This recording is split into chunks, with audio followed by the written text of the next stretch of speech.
and I work like a dog day and night, living off a coffee from a pot none of you want to touch.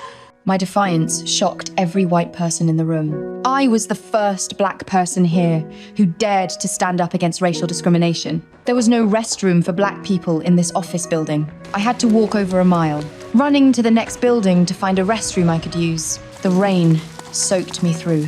I tried to dry myself off with paper, only to find there wasn't even basic paper towels here, even while in the restroom. I couldn't afford to fall behind on my work. My white supervisor piled more work on me than anyone else every single day. I need those done first. He wants those done first. Okay, get going.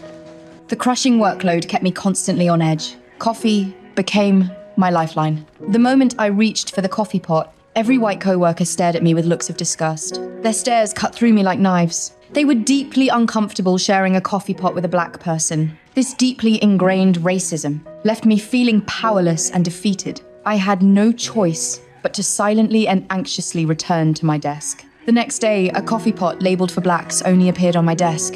But when I picked up that coffee pot, I found it was completely empty. Now I not only had to deal with a crushing workload, but also face blatant racial discrimination. This left me utterly discouraged. It wasn't until nightfall that I finally finished all my work for the day. But when I handed my report to the supervisor, he didn't even glance at it before tossing it straight into the trash.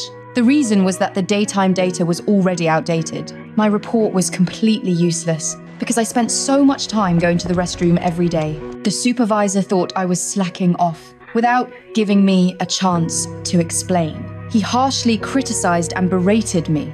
There are no colored bathrooms in this building or any building outside the West Campus, which is half a mile away. I have to walk to Timbuktu just to relieve myself.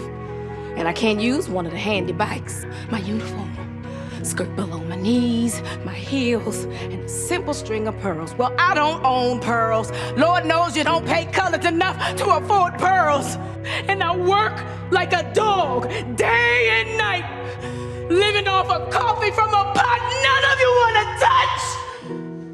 I didn't expect understanding after such a public act of defiance, so I gathered my things and what was left of my dignity to leave. To my surprise, the supervisor tore the label off the coffee pot. He took a crowbar in front of everyone and smashed the sign that read, "For blacks only," then announced that from this day forward, there would be no more racial divisions here.